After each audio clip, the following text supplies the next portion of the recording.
Hello and welcome to my channel Happy Hours. Today I am going to discuss about the Indian economy, where I am going to discuss about the national income and product, micro and macro economics, some important economic concepts such as GDP, GNP and NNP, Keynesian economics, where we are going to discuss about some more concepts like consumption, investment, government expenditure, import and export, and some economic problems like slowdown, contraction, recession, depression, and meltdown. So let us first proceed with the first topic is the national income and the product. Source of income is the product. So they both are interrelated to each other. So we should engage ourselves in some kind of production. Then only we can be able to earn something. What is an economy? An economy is the geographical area in which goods and services are produced from the available resources among the people to ensure their welfare. It is an area of the production, distribution, and trade, as well as the consumption of goods and services. Now we should understand what is the welfare economics.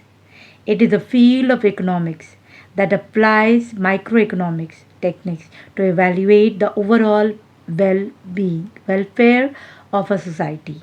This evaluation is typically done at the economy-wide level. All attempts to assess the distribution of resources and opportunities among members of the society. The idea of an economy can be expressed by a diagram where resources can be the land, building, machines, equipment, and the manpower, etc. And the others so like goods and services, distribution to the people, and the welfare. Now we should understand what is the microeconomics and the economics. Microeconomics, the study of the individual. Decision making units like a consumer, the producer, etc. Or it is a study of what is likely to happen also, as a tendency when the individuals make choices in response to the changes in the incentives, prices, resources, or the method of production. They are often known as buyers, sellers, and the business owners. The examples of microeconomics are individual demand, individual supply. In the day to day life, microeconomics enables us to understand the concepts such as how prices are determined, what factors impact our decision to purchase goods. Now we are going to discuss about the macroeconomics. It is a study of those aggregates which are related to the whole economy like GDP, employment and inflation. It is a branch of economics that deals with the performance, structure, behavior and the decision making of an economy as a whole. This includes regional, national and the global economics. Example GDP, which is the gross domestic product, and the national income, unemployment, price indices, and the inflation. We can understand that we move from the micro to the macro. The, only the topics domain are different in these two. Some important concepts of national income and the product. The first one is the GDP, the gross domestic product. It is the total market value of all the financial goods and the services produced within the domestic boundary of the country during a year. From the above definition, we can derive the following important points about the GDP. The first point is in the calculation of GDP, only that production will be included which is taking place within the domestic boundary of the country, even if the production is being done by the foreign factors of the production. Similarly, if a country's factor of production are producing in the domestic boundary of other countries, their such production will not be considered in the calculation of GDP of the country concerned. In the calculation of GDP, only final goods and services will be included so that double counting is avoided.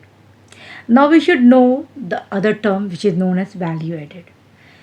which is defined as the economic enhancement a company gives to its products or services before offering them to the customer. It is calculated as the selling price of the product minus the cost of bought in the material and the components. Or we can say the value addition equals to value of output minus intermediate consumption. If all the goods and the services are to be included, then the method of value addition can be adopted. It is to be noted that the India adopted this method of GDP calculation in the year 2015 under SNA, which is known as System of National Accounts, in the year 2008. The third point is GDP is often calculated at the market prices. Presently, GDP is calculated at market prices not only in India but also internationally according to the provisions of SNA 2008. Therefore, in calculation of GDP, net taxes on products are added into the GVA, gross value addition. The fourth point is GDP is related with the time period, which is usually a year. Now we are going to discuss about the gross national income, which is the abbreviation of GNP. Now we should understand what is GNP. GNP, an estimate of the total value of all the goods and services produced by a country in a given period, or it is the total value of all the finished goods and services produced by a country's citizens in a given financial year, irrespective of their location. Thus, GNP equals to GDP plus the net factor income earned abroad. Foreign income earned by Indian factor is denoted by A, and income earned by the foreign factors in India is denoted by B. So thus we can conclude that GNP equals to GDP plus A minus B. A is the income earned by Indian factor, B is the income earned by the foreign factor in India. Now we are going to proceed to the NNP. NNP equals to net national product. It is a gross national product that total the value of finished goods and services produced by a country's citizens, overseas and domestically minus depreciation. They are often examined on the annual basis as a way to measure a nation's success in continuing minimum production standard. So NNP equals to GNP minus depreciation. Depreciation, it is the estimated value of wear and tear of machines, equipments, buildings, and the etc. Now we have to understand the NNPFC. NNP at the factor cost. It is also known as national income. It is equal to the sum of total value added at the factor cost or net domestic product at factor cost and net factor income from abroad. So NNP MP. MP is the market price minus indirect taxes plus subsidies is equal to NNPFC. Now it is going to be solved further as NNPMP minus net indirect taxes.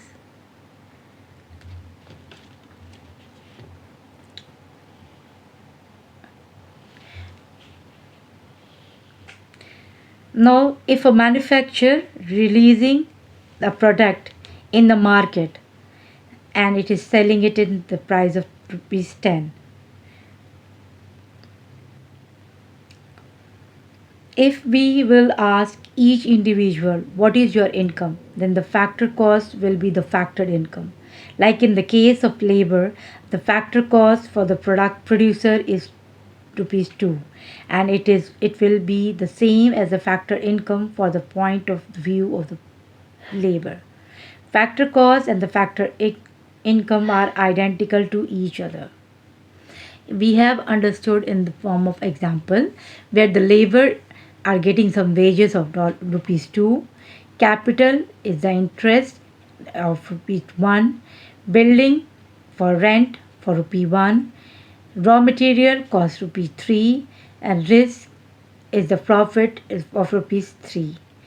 If we are adding the 10 GST at 10%, which will it is going to become rupee 1. Now the market price is equal to rupees 11, but the factor cost will remain the same. Similarly, export and import are also identical to each other. Tax and subsidy cannot be imposed on the same commodity. Any subsidy or any tax which are going to affect the market price, they are to be adjusted. Subsidy to consumer, then it is not going to affect the market price, like in the case of gas cylinder. There are three concluding points. The first one is market price equals to factor cost if there is no tax slash subsidy. Market price is greater than the factor cost if there is a tax, and market price is less than factor cost if there is a subsidy to the producer. As a note, we can understand NNPFC is also called NNI, net national income. Sometimes it is simply called as NI, national income. So we can say GDP MP plus A minus B, GDP MP minus net income indirect taxes equals to GDP FC, which is identical to GNI. Before the year 2015, India's growth rate was based on GDP FC. After that, it based on GDP MP. GDP MP minus net indirect taxes. Now the GDP FC is identical or equal to equivalent to GDI, gross domestic income plus A minus B. Now it is equivalent to GNI.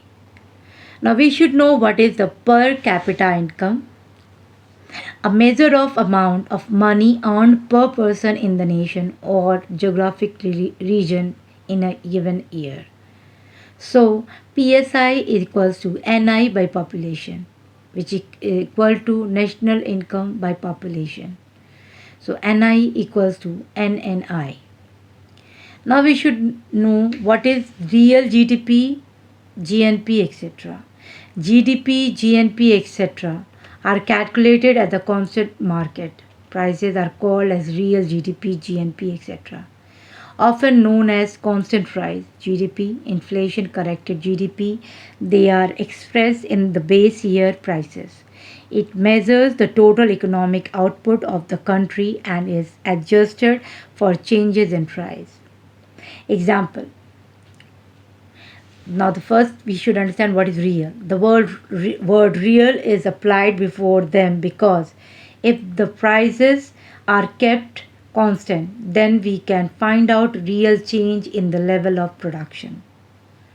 We can understand this concept by an example.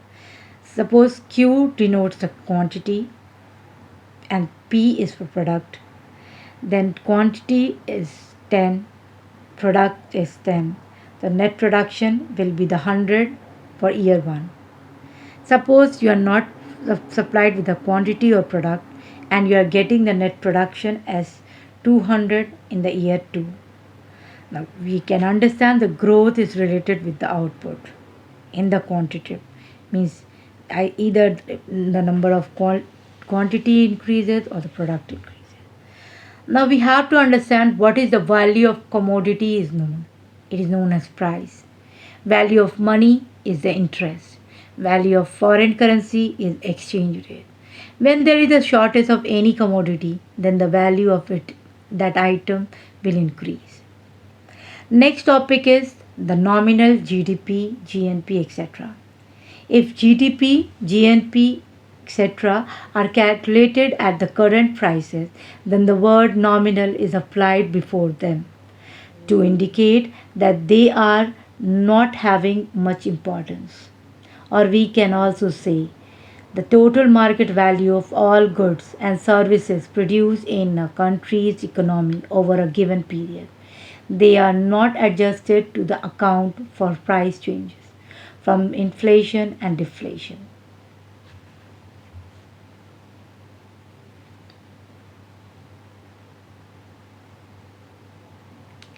Now, the next topic is GNP deflator. The gross national product deflator is an economic metric that accounts for the effects of inflation in the current year's GNP by counting its output to the level relative to a base period. So it is as follows: nominal GNP divided by real GNP equals to GNP deflator. Sometimes it is multiplied by 100. In such a case, it will be nominal GNP divided by real GNP into 100. As a note, we can understand like GNP deflator, the GDP deflator can also be calculated in the following manner: nominal GDP by real GDP. Example: for the year 2023 and 24, the GDP deflator is calculated as follows. The GDP deflator equals to nominal GDP 23-24 divided by real GDP 23-24, which is equal to quantity 23-24 into product 23-24 divided by quantity 23-24 and into product 11-12. The base year is always 11 to 12. By comparing the deflator values, we can calculate the inflation. We can say it is to be noted that GDP by GNP deflator is also an indicator of inflation. GDP by GNP equals to deflator, and if the deflator increases, the inflation is also increased, means prices are increasing, quantity remain the same. Now we are going to understand the Keynes Economics. Macroeconomic theory as given by Keynes. It is the aggregate demand which determines the GDP and the employment. Demand is the micro, cause it is for a particular commodity.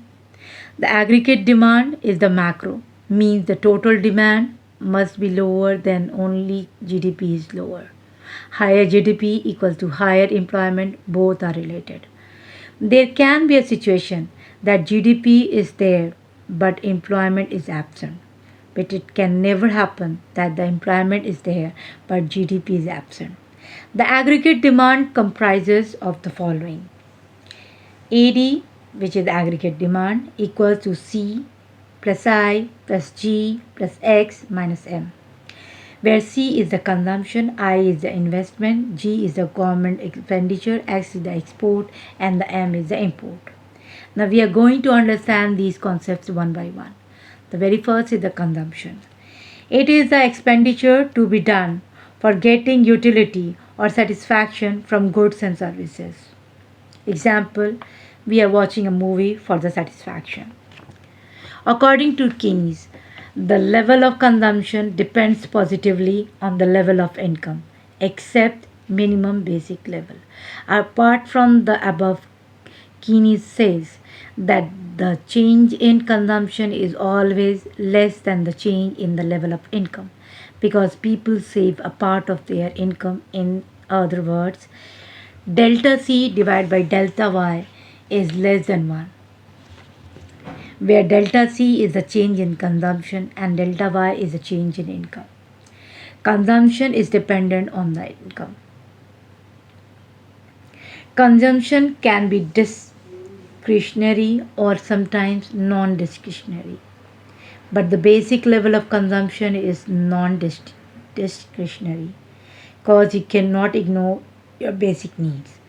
It is not dependent on our income. There is a new concept which is known as pent-up demand.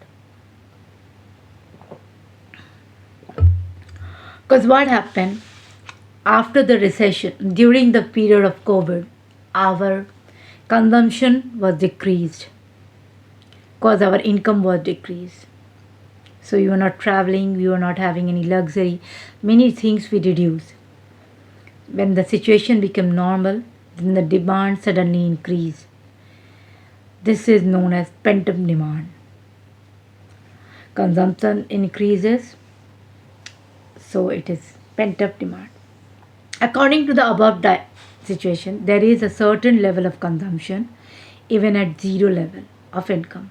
This level of consumption is the autonomous consumption, which does not depend on the level of income.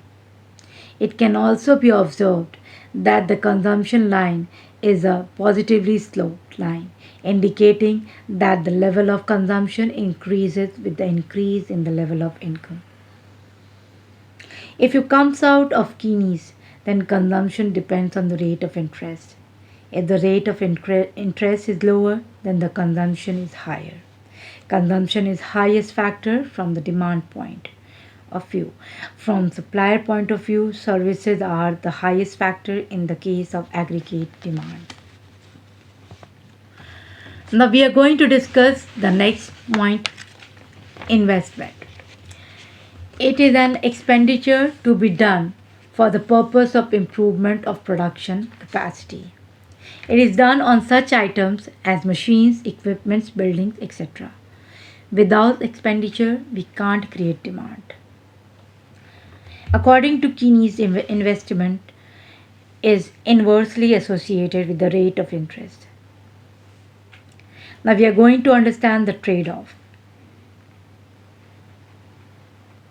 To leave something to achieve something, or we can say exchange something of the value, especially as the part of a compromise. When the rate of interest is low, deposit rate is also low. But even then, people are not doing business because it needs risk. Depreciation rate is also involved when you are doing a business or you're buying an equipment. That's why people prefer to do FD in the bank rather than doing business.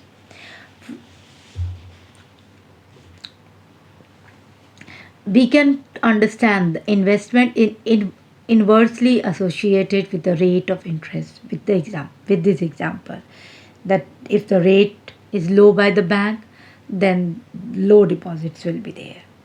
Now next concept is the opportunity cost. When the economist refers to the opportunity cost of a resource, they mean the value of the next highest value alternative use of resource. If, for example, we spend some time on money going for a movie, we cannot spend that time at home reading a book. And we cannot spend the money on something else. And in terms of business, an opportunity cost is the value of the option not taken when a business makes a decision. For example, if the business is deciding whether to purchase new tractors, the opportunity cost of not doing so would be the potential revenue and profitability cost by not being able to take another project. So whenever we are starting a business, we are assuming that we are going to get the higher profit. That is called the opportunity cost. Next is the G, which is also known as government expenditure. An expenditure to be done by the government. It may be of two types. One is consumption and the other one is investment. Next is the export. It is an expenditure to be done by the foreign residents on the domestic goods and services. Export travel is also an item. It means if the foreigners are visiting our country, then it is a travel export because they are spending here, they are buying and other things. And digital export. Digital export when the services are provided digitally, like when the students are studying online from one state to another state, means from one country to another. This is known as the digital export. Now we are going to discuss about the last factor, that is the M equals to import. It is an expenditure by residents of a country on the foreign goods and services. According to Keynes, the level of imports depends of positively on the level of GDP, except a minimum level, which remains autonomous of a level of GDP. This can be understood by some figures also, where it is a straight line economy. It is we can measure the import in the open economy only. Open economy is the economy where import and export both are going on. Means there is a financial exchange. Suppose there is a question. In an open economy, higher GDP is followed by option number 1, higher export, option number 2, higher import, and the option number C, both higher export and the import. What will be the answer? The answer will be with the higher GDP, it followed by the higher imports. When the GDP will grow, the import will grow. Keynes never relate GDP and export in such way. Even the higher GDP never leads to the higher exports.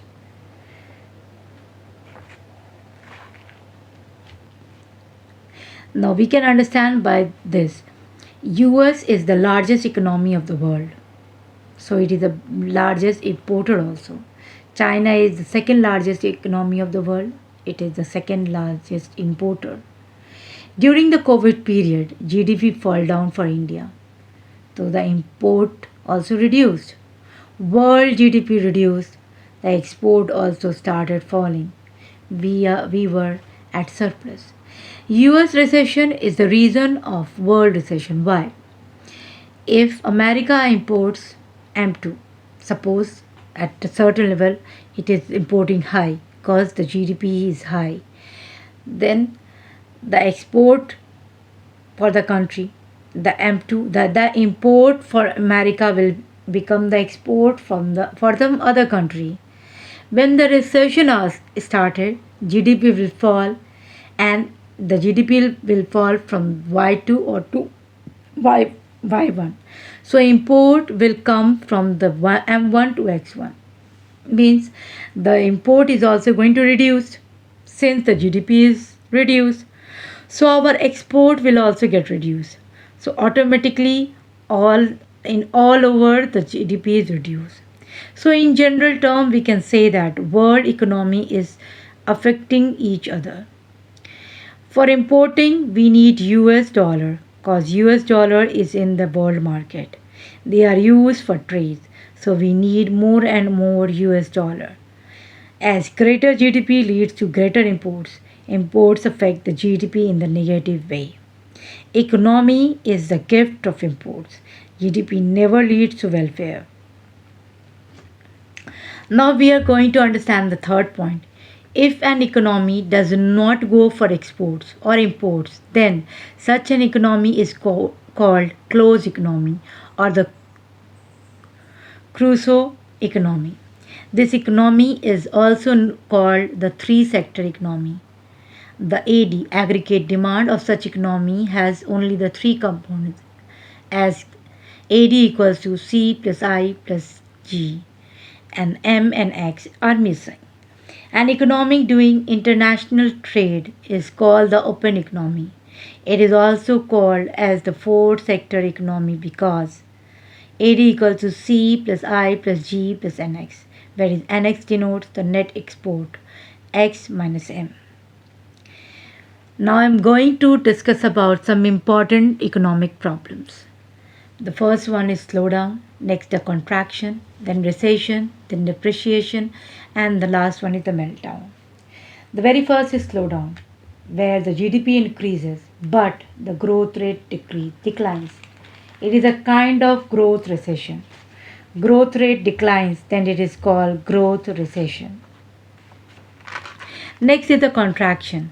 GDP declines in the quarter for the first time. In other words, growth rate becomes negative in a quarter. Suppose GDP is 100, but it is in the next quarter it became 95. The growth rate is minus 5%.